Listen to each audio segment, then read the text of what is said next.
Good morning, everyone. I'm Hello, Eugene. Dr. Kennedy.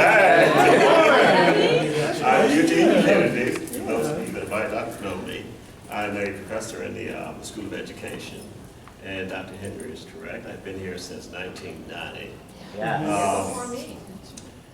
And I've known of the Curriculum Theory Project, an incredible project, incredible students. And one of the things that I hope to be true is that the young faces I'm looking at now keep going, because it has incredible history.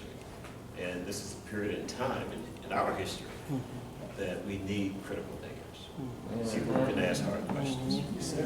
Okay, so thank you for inviting me. I am not a curriculum theorist.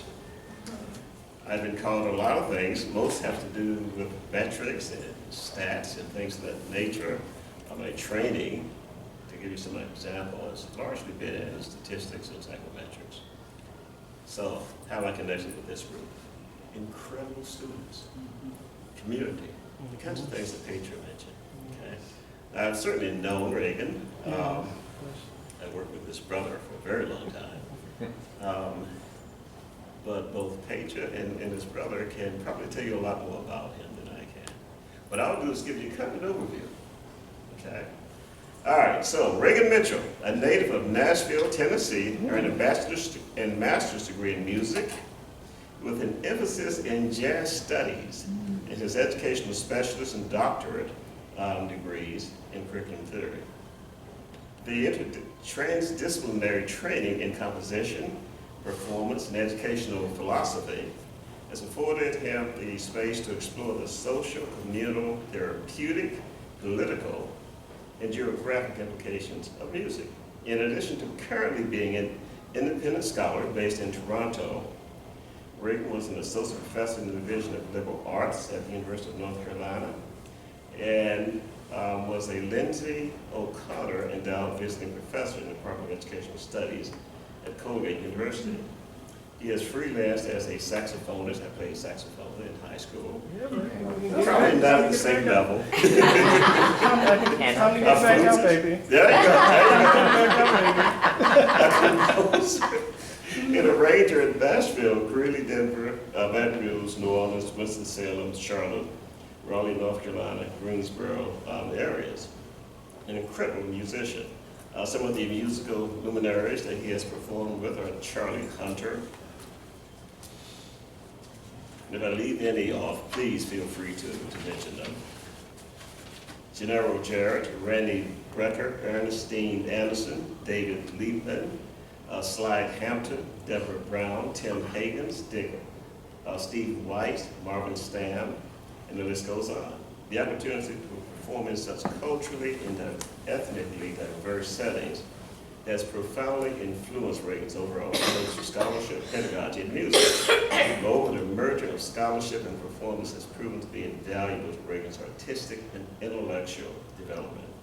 Through these expanded courses of engagement, he has laid the foundation for a program of research on the cultural and historical influences of race, space, gentrification, auditory architecture, and communal wisdom on education. Reagan's scholarship brings together curriculum theory, ethnic studies, Black diaspora studies, critical race theory, queer theory, critical geography, and critical sound studies. Mentoring sessions being lost as being present.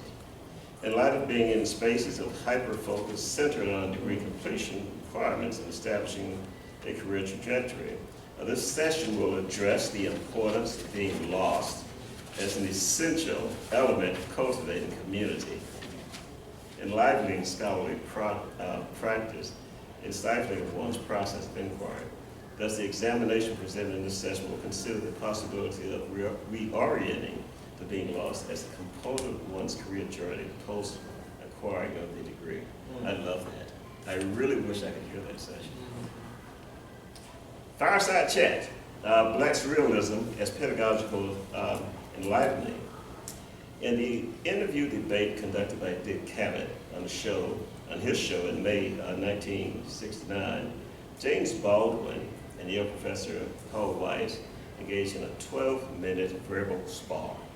Okay, Weiss, who was waiting backstage, listening to Baldwin's statements articulating the insidiousness of racism, again, this is back in '69, within the U.S., enters confidently, ready to tell Baldwin about the holes in his argument, only to be forced back into reflection by Baldwin. Baldwin's response to Weiss serves as a pedagogical enlightenment rooted in Black surrealism praxis. Through examining Baldwin's interactions with Weiss, it is Baldwin's rootedness in the ethos of Black surrealism that creates a space of consciousness. Baldwin's pedagogical enlightening in this moment will be explored to consider the possibilities of this realism, that this surrealism offers to the field of curriculum theory. In other words, you folks have some incredible things in front of you, and a scholar, I think, that will scratch your thinking, and I think inspire you. Sir, it's a pleasure. Oh, It is an absolute pleasure. So, advisor, brother, it's always been my dream to have some of my relatives interested in what I do. Never happened. If you'd like to say anything, the space is yours. all right.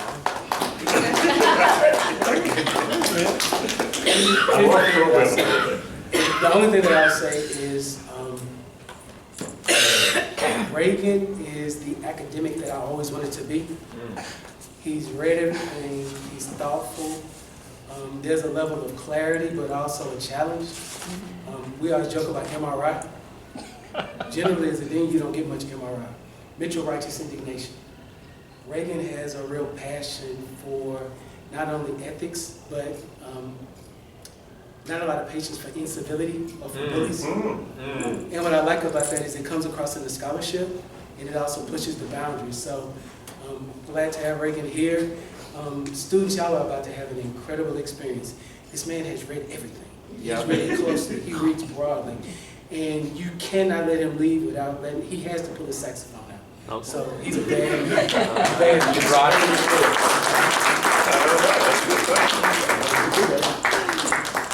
Let us follow him on Facebook. Good morning, y'all. Hi. Good morning. Good morning. Good morning. Good morning. Good morning. Good morning. Good morning. What is good morning? What is, no, come on back, speak up. Great. What else?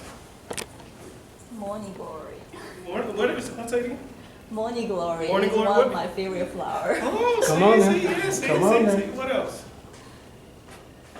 Wishing each other's blessings. Ah, you said big deal. Blessing. It is a blessing that we bestow upon each other. And I want to say that once again, it is a blessing to be here. It is, and once again, to be able to say good morning and also be in this space of residence in which y'all say good morning to each other and I'm part of that is a blessing upon me, right? I want to let you know that I am a very rich person, and I'm not talking about, once again, I'm talking about dividends. I'm talking about I am rich in blessings. I want to say also before anything, before the 4 degrees, before publications, before anything, I am first and foremost a learner. I am first and foremost a learner. And I also stand before you as the child of Doctors Revis and Patricia Mitchell. Right? The first doctors that we ever knew. Right? I also want to say I stand here first as Roland's little brother. Right? And I have no problem in saying, and once again, if you could imagine, my youngest brother was also here at LSU too. Right? And if you can remember, like, the thing is, people would come up to us and they would say, do y'all have like crazy, like, do y'all have like rivalries? Do y'all have like, I'm like, no. I can't tell you how awesome and how beautiful it is to witness my brother's shine. There are a total of 4 of us, right? We have another brother that's in the D in Detroit, another very brilliant brother. But once again, it's also something really special, and I want to make sure I say about Roland, because I always call Roland our, as far as me and my brothers go, he is our spiritual son, right? And I think that's an important thing to take note I come before you first and foremost as a learner.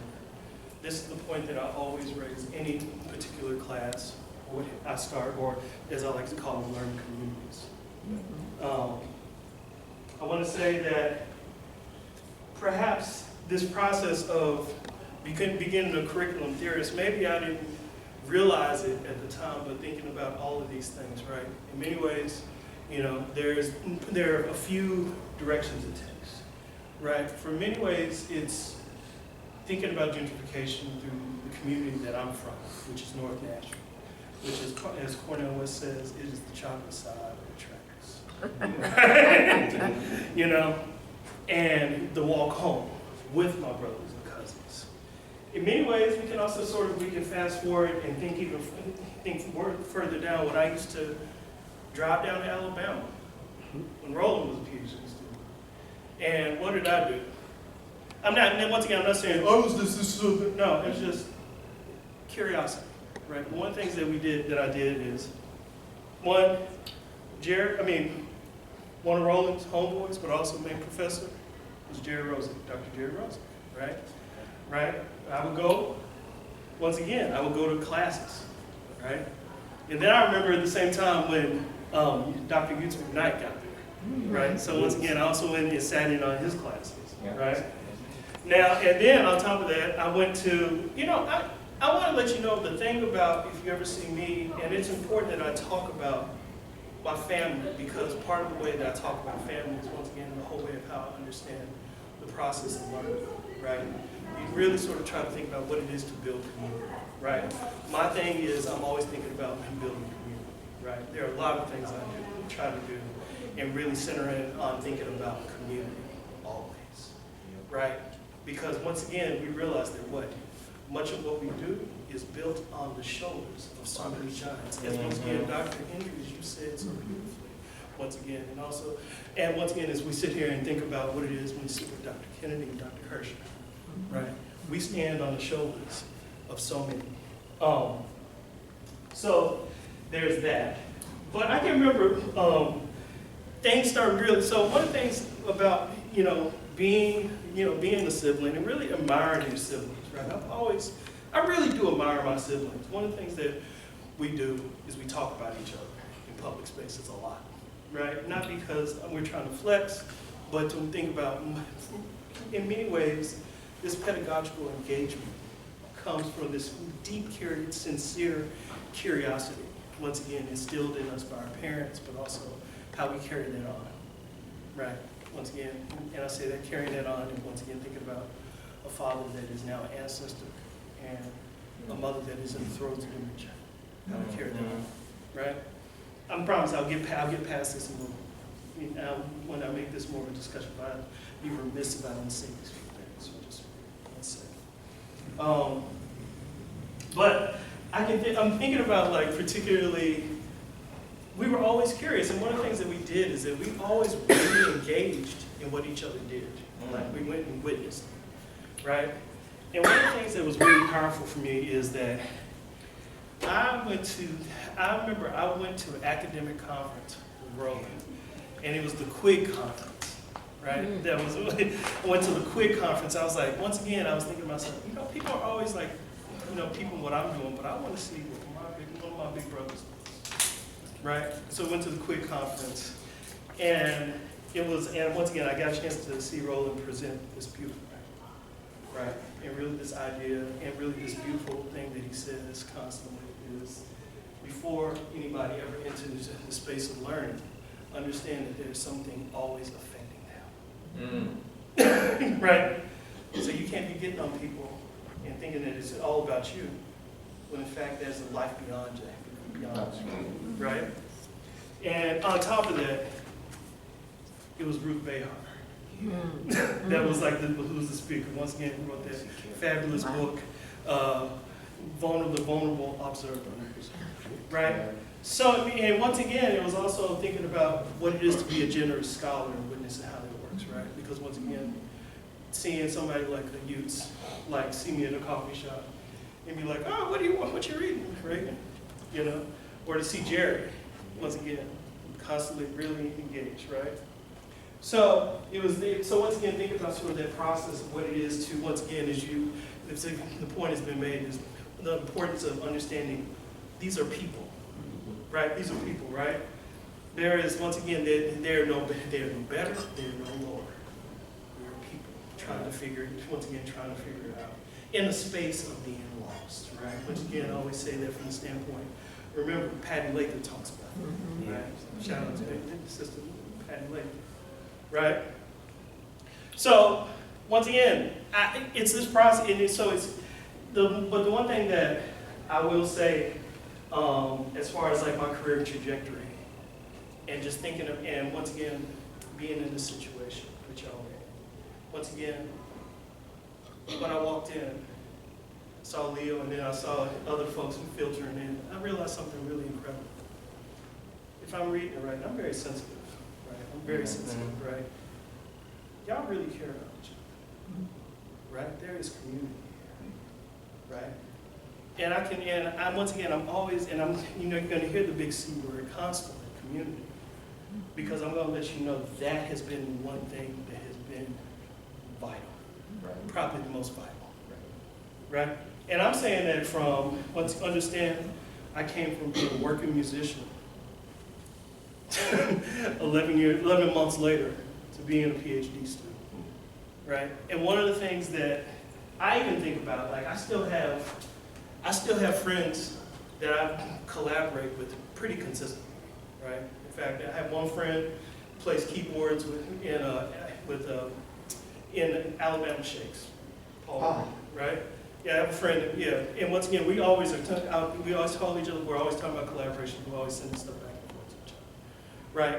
Now, part of that was not about, it was always about thinking about the importance of what it is to be in community with each other, and what it is, and in many ways, sort of trying to sort of dispel this whole thing, like one, which I always, sometimes I would run into, is that people trying to knock each other off, right? You know, rather than shout each other out. Right?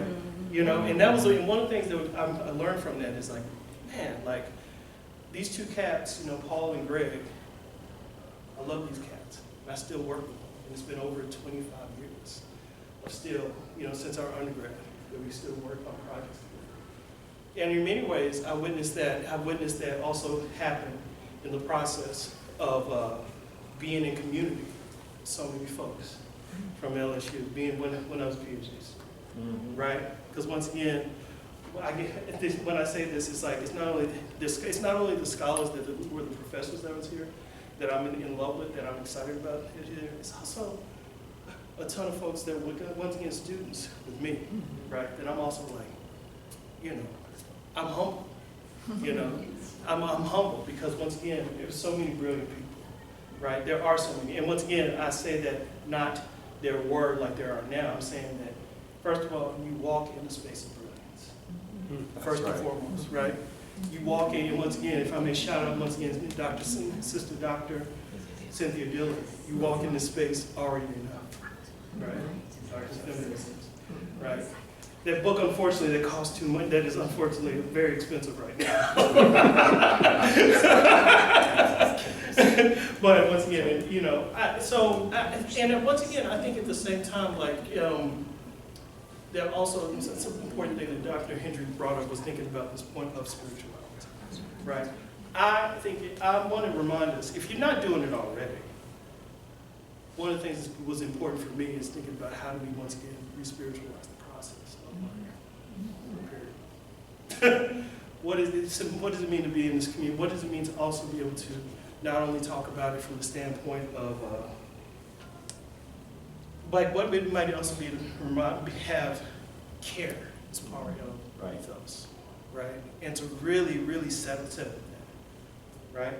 That doesn't mean that you let people off the hook, but it's something powerful that you do when you think about like this point of thinking about a true learning community. What does it mean to sort of be able to build these infrastructures within those communities that sustain each other, sustain us? But also we take and we're able to build and once again implement in beautiful ways in other spaces that we might be, that we are tasked with this very sacred process of being an educator. right? So I want to make sure I gave that tidbit, because once again, I want to say, first and foremost, like, I'm a deep fan of y'all already. Some of y'all, this is the first time I'm meeting you, but I'm gonna let you know that I'm a deep fan, right? Because the very fact that you've chosen to step into this realm, right? Which people, and once again, I think as you say, I hadn't talked about Dr. Kennedy, I think in a time when you are very much violently accosted and attacked for thinking and questioning fascism. Right? That's a really powerful thing. And it's nothing to be taken lightly, right? And one of the things I'm always going to have us push is how do we, once again, enliven that in so many other ways? How do we do that, right? How do we really continue with the spirit of love, right? How do we necessarily continue with the spirit of care towards each other, right? Because I'm going to tell you about these two. And also talking about, if I were to shout out Sybil Duran, Brad Petterfields, I feel like I can keep on going, Nicholas Inslee, right? Right? So many others. I'm going to tell you what I was in there. I was a product of their love, and I'm still a product of their love, right? So, I'm going to shut up for a second. And I'm going to, well, no, I won't shut up for 1 second. The other thing I'm going to also pose is to kind of open it up is how do you define, what are some ways you define a question versus an inquiry? And once again, this is not a right or wrong. This is just like, what are some ways that you define a question versus an inquiry?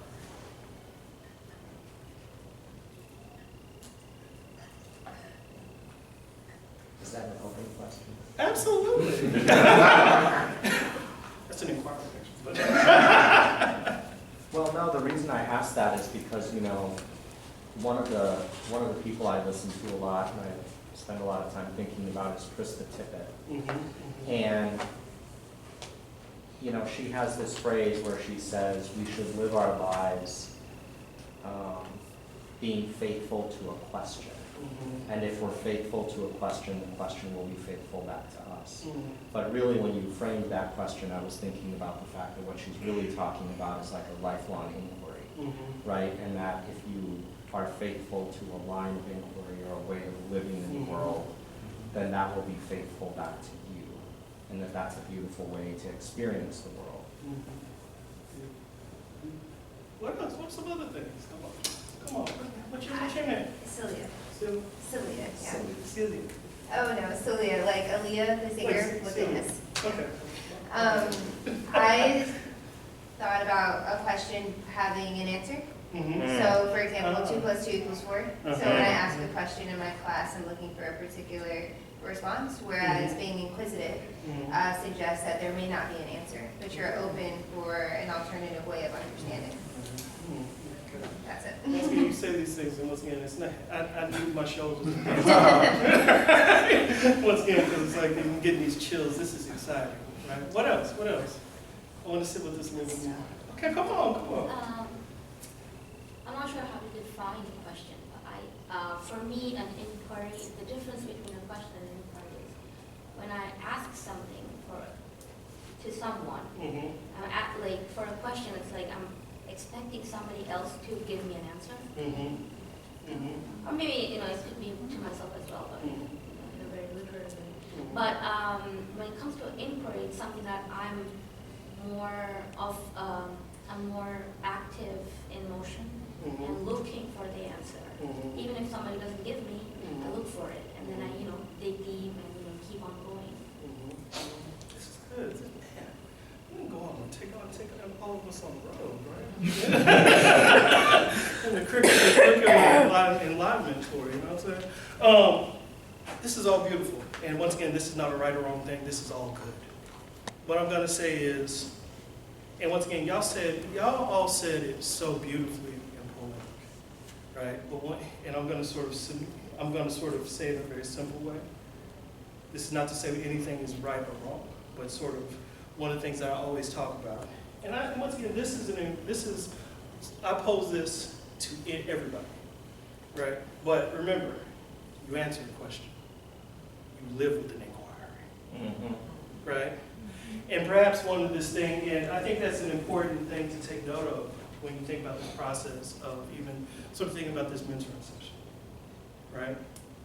Because I think a lot of times one of the things that you'll run into is there is what it says to do, and then also what might it mean to think about the process and being open to opportunities.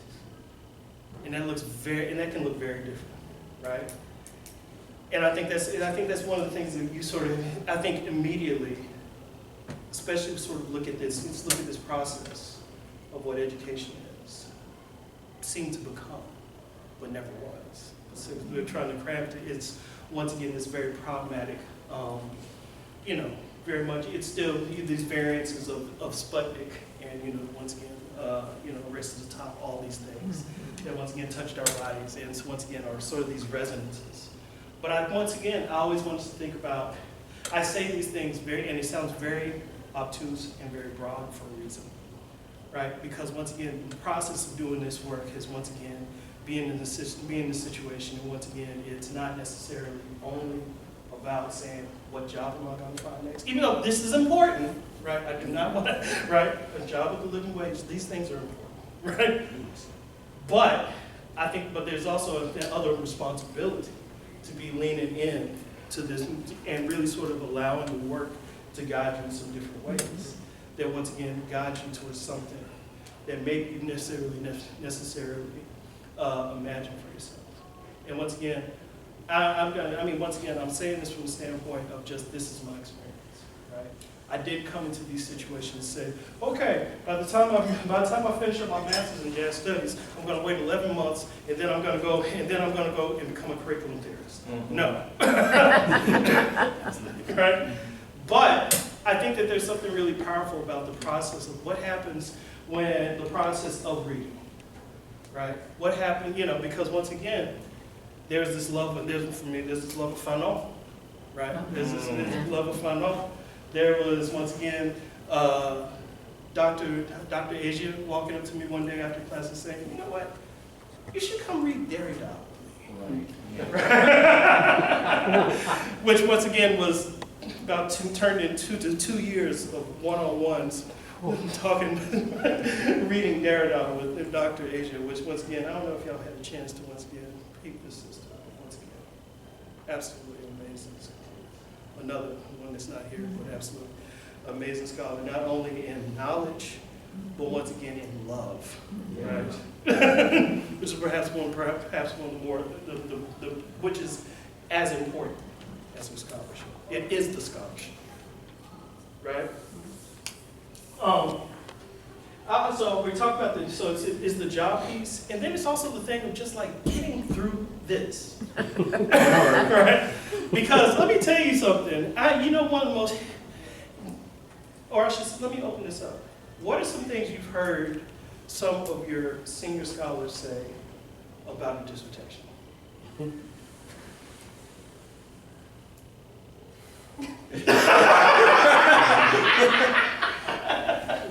He smiles. I think he smiles. But ooh, come on! I'm curious now. Well, one of the things I've heard is don't try to save the world with your dissertation. Make sure you do something that people will be interested in, and make sure it's something you can finish. Okay. Yeah. Ooh. Ooh. All right, love it. What else? This is good. What else? Someone has said it doesn't have to be perfect. Just make sure you finish it. Oh, yes. Once again, this is something really important, especially as I thought I was a recovering perfectionist. There's a lot of right. This is good. Okay. Yes. What else? Somebody also told me that there is absolutely nothing new. That's Woo! right. Man, y'all ain't got this. Oh man, this is exciting because let me tell you, y'all are Okay? That's Once good. again, I can remember a number of times, this has been like a ton of scholars that I love. And what do they say? I mean, I heard Patty Latham say this. When she said, a good dissertation is a done dissertation. Right? And so I wonder, once again, I say this not because I abided by any of that, no. Right? A lot of this is very much hindsight for me, right? A lot of this is in thinking about a lot of what I would talk about, not necessarily as being a scholar as much as it's about learning how to navigate systems navigation, right? You know, and one of the things that was really profound, that once again, that like both Dr. Hoover and Dr. Asia said to me, and a ton of other people said, like, once again, you're not going to save the world with this information. One. Right. But two, this is an academic exercise, right? And I think these things are really important, right? It's once again thinking about how these bifurcations, are drawn, or perhaps at times not drawn, right? But to really think about it, because I think a lot of times it can be a situation where you begin to think about this is your worth is in this point because maybe you didn't think that you could diagram the sentence properly, and that has nothing to do with it, right? In many ways, we think about a lot of things about writing. There are a lot of things that actually don't have to do with writing. There are a number of times maybe people have been told you you're a bad writer that has absolutely nothing to do with writing. Right? So I mean, once again, I'm saying this because I think it's important to think about how do we necessarily begin to think about what is the system you're trying to navigate, right? What does it mean to think about the process of dissertation?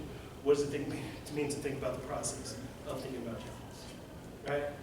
And I want you to make sure you keep that and try to keep that in your being, because let me tell you, y'all are doing it at a much harder time, right? And I have no problem in saying that, right? And the fact that y'all are, and once again, and you know what? Y'all are doing a damn good job, okay? You're doing a damn good job. Because let me tell you, when I was going through this process, I was trying to navigate a pandemic, right? And I wasn't trying to figure out how to navigate napalm, as I like to call it. You know, capital or lowercase t. Right? Right? Now, I want to make sure I put these things out there because once again, I want to make sure that we try to somewhat humanize the process. Right? I want to humanize the process, humanize people, humanize each other, think about ways in which we better support each other. How do we necessarily, literally get on board, literally, of just shouting your folks out? You know, because let me tell you, nothing feels better to me than to shout my folks out. You know what I'm saying? You know who was another dear friend of mine who I love to death, who I watched go through it, and it's like shining, and I am so proud of her.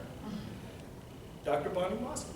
Yes. Right? Yes. And once again, I saw that, and once again, I've known that sister for a long time. And we went through it together, right? And once again, to witness her, to be able to walk alongside her, oh man, it feels great. I'm proud of her. As I'm proud of so many of my other colleagues that came through this process with me, right? And I want to say also, I'm proud of y'all, right? Now, I want to open it up now. I did want to make a point of discussion, right? Thank you for once again me belaboring several points to but talk to me. What are some things? And talk to me about how the process is looking for you, your concerns, anything. Let's bring this up, not because I necessarily have an answer, but once again, it's something important about putting it into the ether of this room and this conference.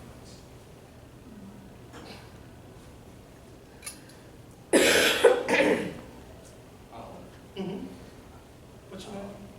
Edward. Edward, okay, thank you. Most people call me Eddie. Okay. What do you prefer? Eddie. Eddie. It's easier. Okay. So,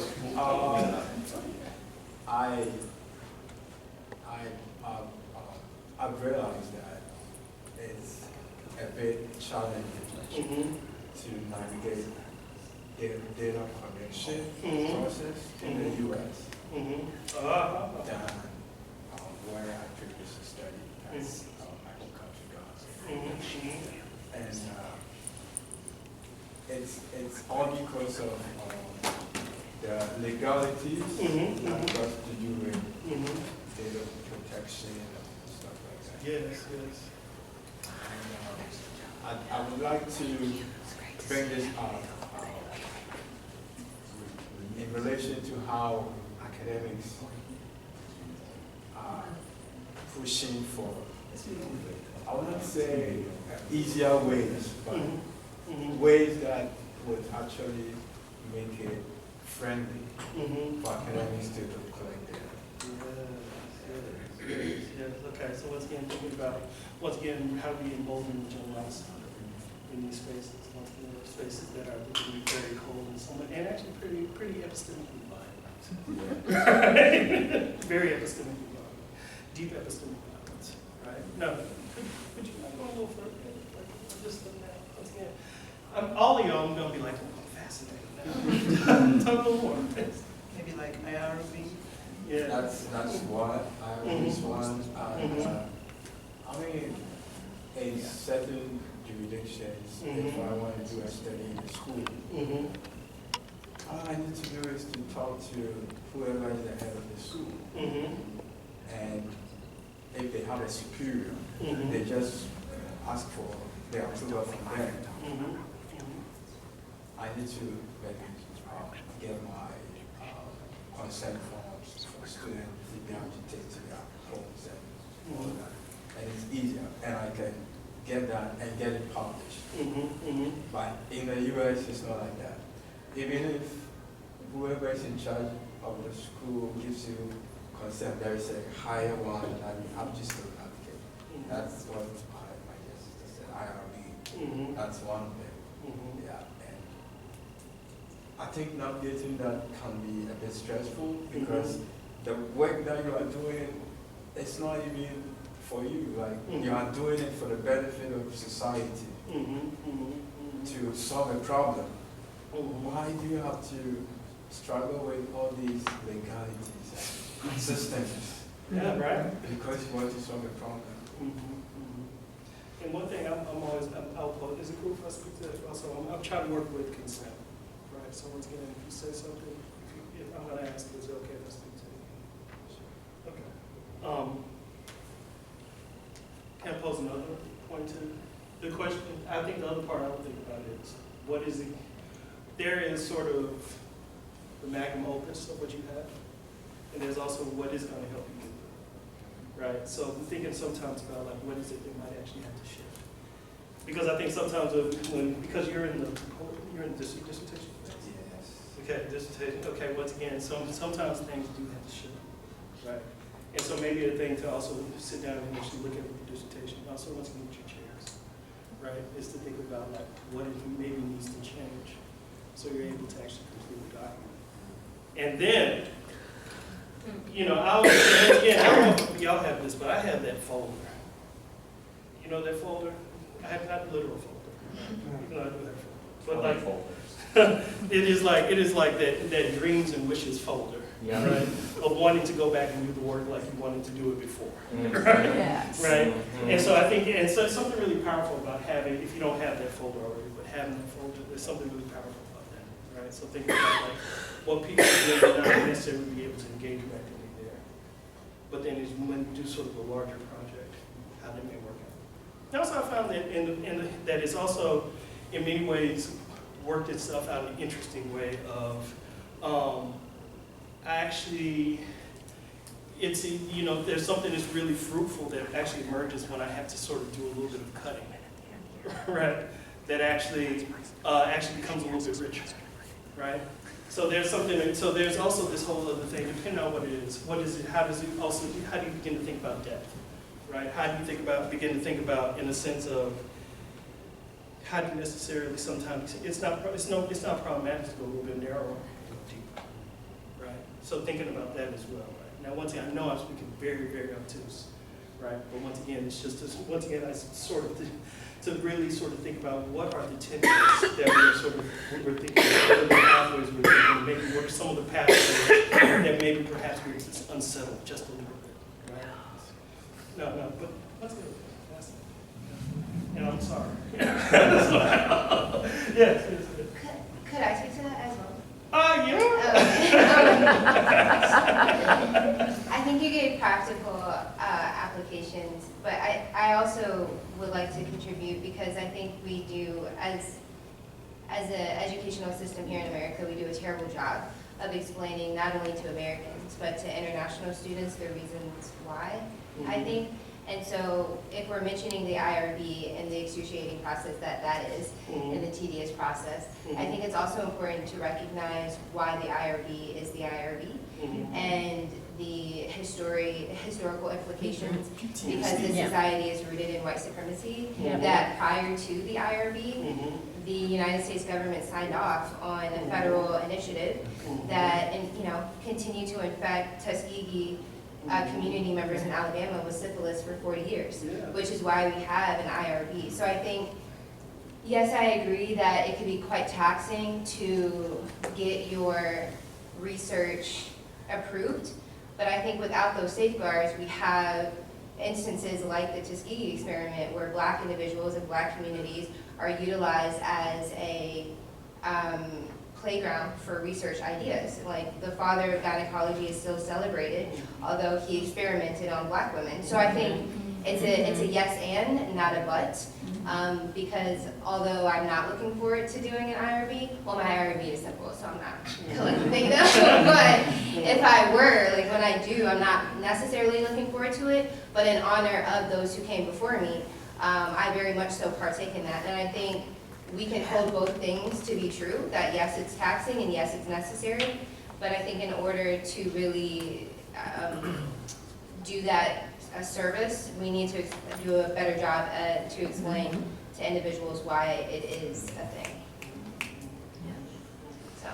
Well, I mean, so I think there's also something else really important, right? Because I think there's also sort of elevating the narrative, right? And sort of, because once again, I think in these situations, sometimes the knowledge or that context gets buried, right? And I think context is always important, right? And so that's an important thing that you raise, right? We're talking about what does it mean to think about context, what is sort of the broader historical context. So in many ways, it's about thinking about also how do we necessarily make sure that these particular narratives are always in the ether and are pretty loud and proud, right? As you present it, right? Which I think this is all, like you say, the both and, right? It's very much sort of it is the curricular inquiry. right? What else? Let's keep talking.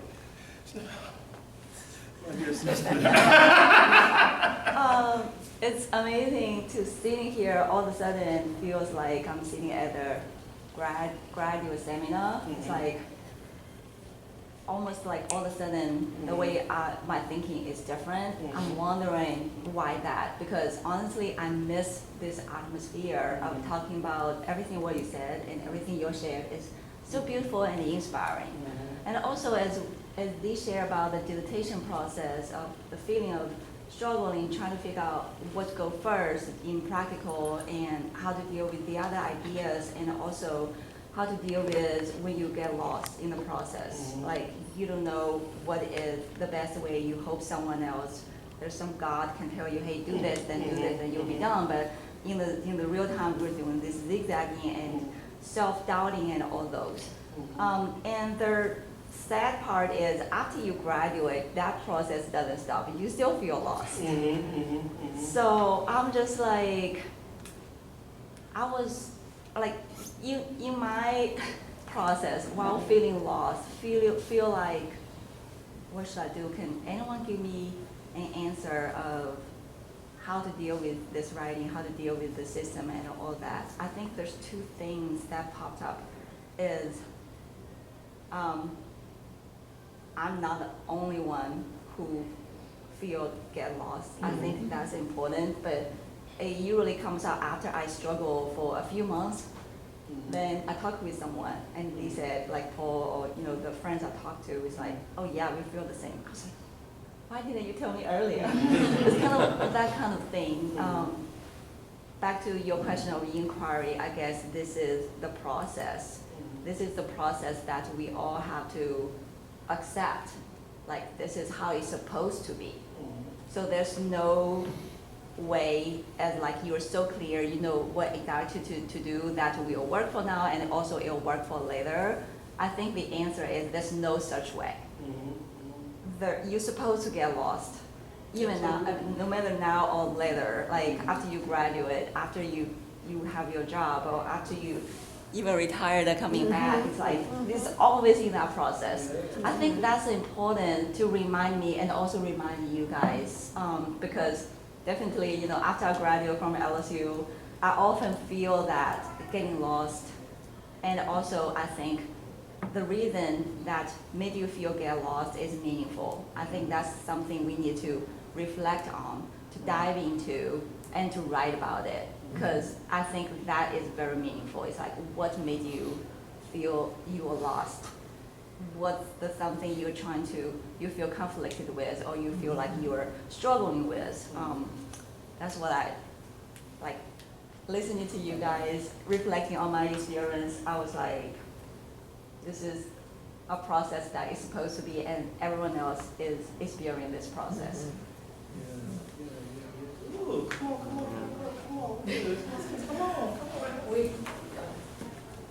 My hand is up.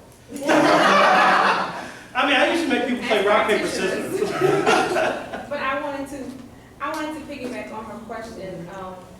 Like, how does one center themselves in the afterlife of the dissertation process? Because you can set up your entire trajectory before whatever 10 years it takes you to finish, and it's like, I get here and then boom, we have Governor Landry. And the entire educational scope of your state changes. Then you have to go back into the real world. Like, how do you center yourself in the lack of community in that space? Wow. That's essentially what I was going to say, because my dissertation was very political. And so it's embargoed. And I'm kind of like, now what? We graduated in May. And again, Congratulations. it's the, We can't just say that, just like not be told. yeah, but it's the community of CTP that brings us back.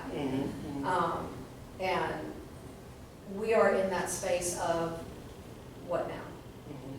You know, thankfully I have a job that I love. But I would love to enter academia. I'm not, but I would love to enter academia. But it's just, I don't know. I'm in that hazy space of what's next. So. Follow up.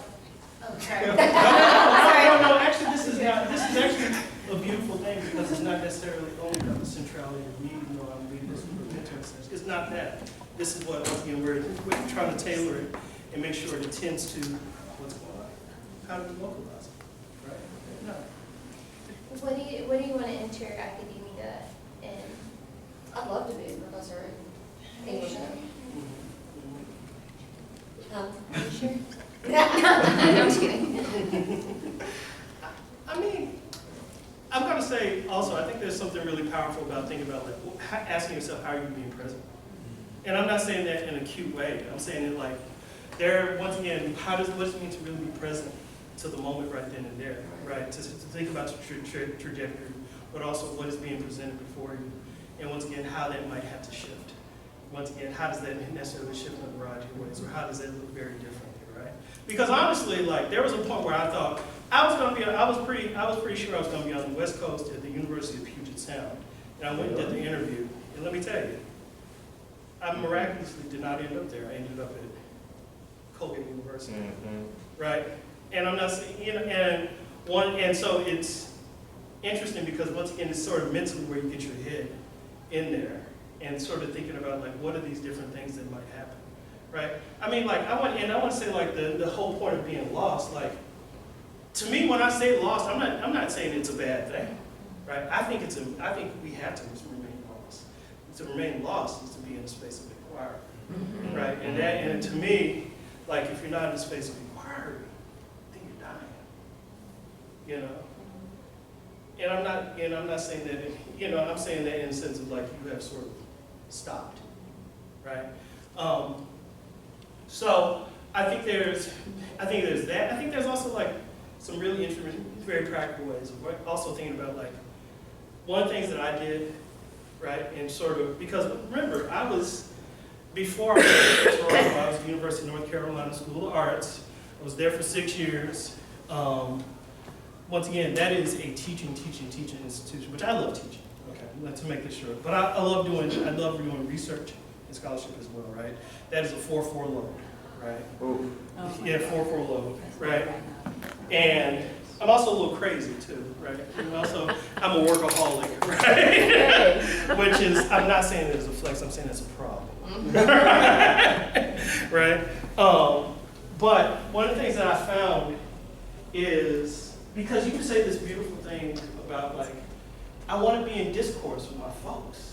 I want to be in community. Right. I have these big ideas, and I'm like, once again, I feel like, once again, maybe I'm bizarre, and I've sort of made this assigned this exclusivity, like one, I'm the one that's not necessarily doing it right. I must be the only person that's going through this. And two, versus like when Xiaofei brings a point, and it's something about really powerful about what?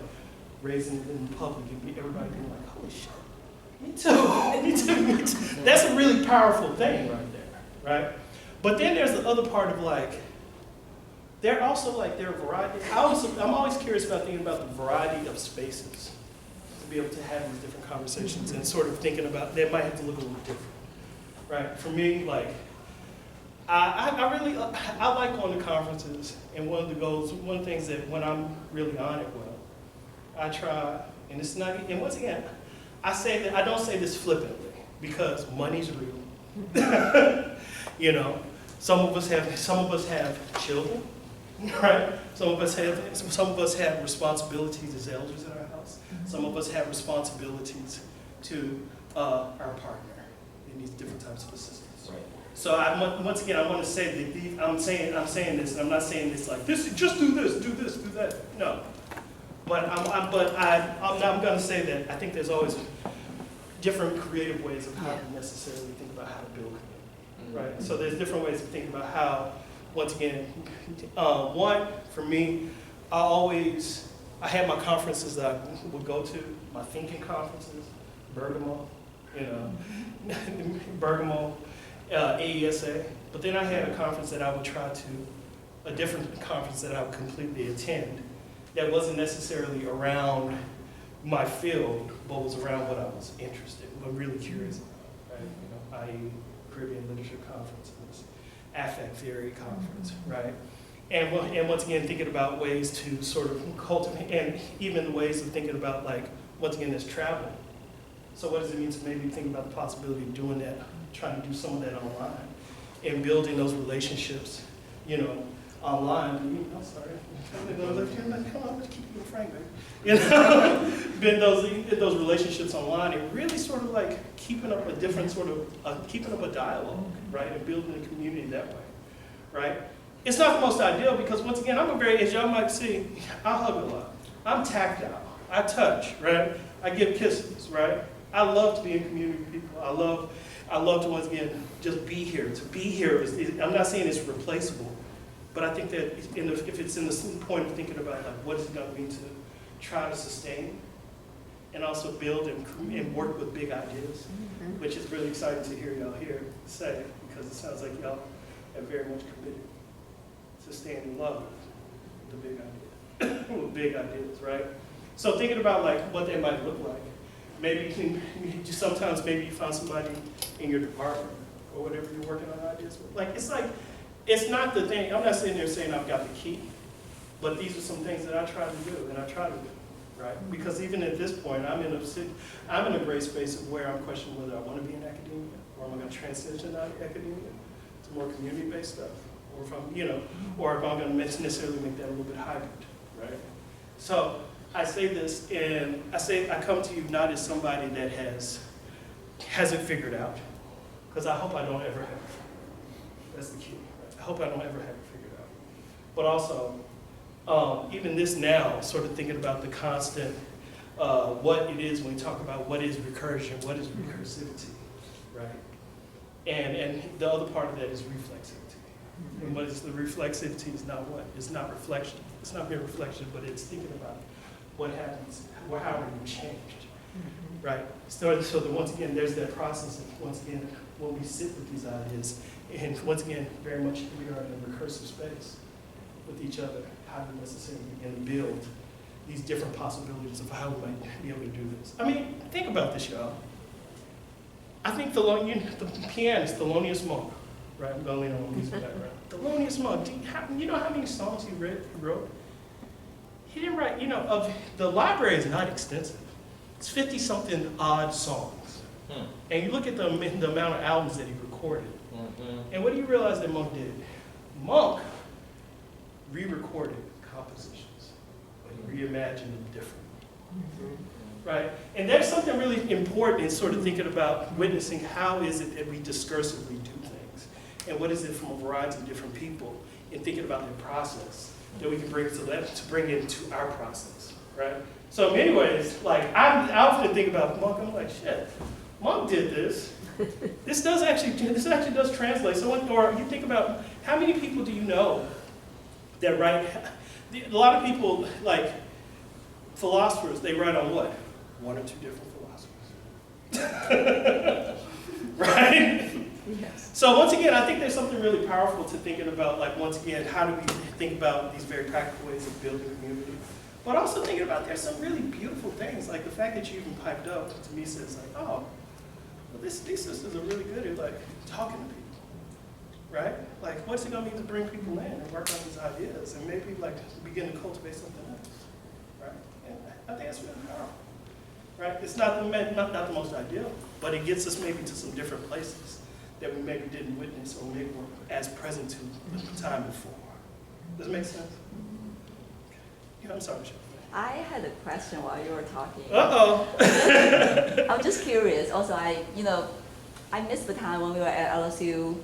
Whenever we get a chance to sit down, even just for a few minutes, we were able to have some deep thinking and dialogue, which was precious in my mind. I still remember when we talk about invisibility, when I talk about silence, I miss all those things. And also as we talk about getting lost, and you talk about you're in the process, still trying to decide which way you want to go, or a hybrid or whatever. I'm curious, how do you dwell in this period of time? Like, I know you mentioned you're confused or you're trying to figure out what is the best way for you. And as many of us, we're trying to figure out, I never know whether there will be a settled moment, but like in this process, we sometimes, at least me, I sometimes feel lonely. I sometimes wish there is an answer, either from my chair or either from someone who can tell me, like, now I graduated, but I still have so many questions. And the frustration, the questioning of, should we still stay in academia, or academia now becomes a kind of utopia in some ways. So how was your experience in the process, in this inquiry, like while trying to figure out what is best for you? I mean, in many ways, that inquiry is very much ethics, is dealing with ethics, but also I'm figuring out, I have to figure out what is important, right? And I'm not saying that, and once again, I say that from the standpoint of your journey is your journey. And that has to be honored, right? Not looking at somebody else's journey and saying, well, they're doing this, I feel so bad, which is easy to do, right? Your journey is your own special, very important journey. And so once again, it's not as much of an answer as much as it's saying that's my journey and what's important to me. I think a lot of times what I'm interested in researching and thinking more so through and writing about, and also being in community with people, right, is not necessarily in those spaces. right? And so to think about, and also, you know, thinking about different ways I can supplement, right? Right. So look, once again, I think it's really, there's an interesting ego thing sometimes where people feel like there's this idea that you failed, right? If you're not necessarily doing it like that, right? I mean, once again, I'm saying this from coming out of music school, right? And I mean, like, I knew a lot of my folks that went up to New York, right? And they were 21, living in a cracker box. Right. You know? And it was something about, like, what even then, what the art school did that was not cool. And saying, rather than saying, you can do, there's really a possibility of doing these other things. Rather than saying, well, I guess you just couldn't hack it. Right? Which is problematic in itself. I mean, I could go into this whole thing of thinking about the economy, of thinking about performance spaces, right? Which performance spaces are funded. The idea that even further, how many major historic performance spaces have completely shut down, right? And were shutting down when I was getting out, and now. Like, I could keep on and going, but somehow it's made to make you feel like you have failed, right? And so there's a whole other way of sort of, I think the other part maybe is sort of like, how do I necessarily unpack the idea of failure? Right? What do I see as a failure in my life? And how is that problematic in how I'm talking about what is failure? Right? Because a lot of times I find I maybe am on something, this trajectory that has been presented to me or somebody else's trajectory versus like, no, like a child taken care of, right? Because first and foremost, I am hearing Remy Ellison, Rayford Mitchell's. Baba. You know? My child was taken care of. Right? And honestly, I think, and even further, like once again, it's like where it gets kind of, you know, gets really, I don't think I necessarily would have as much fun even doing the scholarship, though I wish I always had more time. You know, everybody always wishes more time. You know, never enough time. But I think if I didn't necessarily have that engagement with her, you know, doing scholarship in the broadest sense wouldn't feel like it does, right? So there's a whole other part of also asking, like, what does it mean to think about the soul of the work, right? And just when you do what you call work, and I'm not saying because you make money at it, it's bad, right? I'm not saying that at all, right? But I think there's something really powerful about thinking about what it is to think about ways as, you know, thinking about the work of Marimba Ani, as she would talk about how do you re-spiritualize things, right? So even, you know, even in places where I have not been crazy about our work with, I thought there was something really powerful about being able to interact with people and build these different types of relationships that were really quite fruitful in a variety of different ways. Am I getting there? I'm very lost. I'm continually lost, right? I can speak. Now, this is important right here, right? I think there's something about saying, like, what it is you're going to do, what you're not going to do, right? What are the ethics of the situation, right? What are the, not saying right or wrong, but thinking about how do you think about how responsibility lands, you know? Which perhaps I think that's something that stretches across to a lot of the broader discourse that we've engaged in, right? What does it mean to think about the ethics, right? What cannot be turned away from? What is our responsibility? How is responsibility not something that is settled? Right? No, continue. This is beautiful. What are some other inquiries we have? What are some other inquiries, concerns? Brother Leo. I have a question, and you were saying embrace the process of being lost. Mm-hmm. And at what point in our PhD journey is a good dissertation a done dissertation?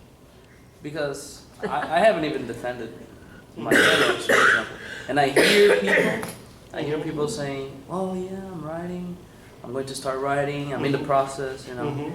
And then when you realize, oh yep, 7 years. You know? Mm-hmm. Is it time? I know there's maybe not a specific answer, but I'm trying to say, at what point is a good dissertation a done dissertation? Is it when you feel that you ran out of time? Is it when I'm struggling too much?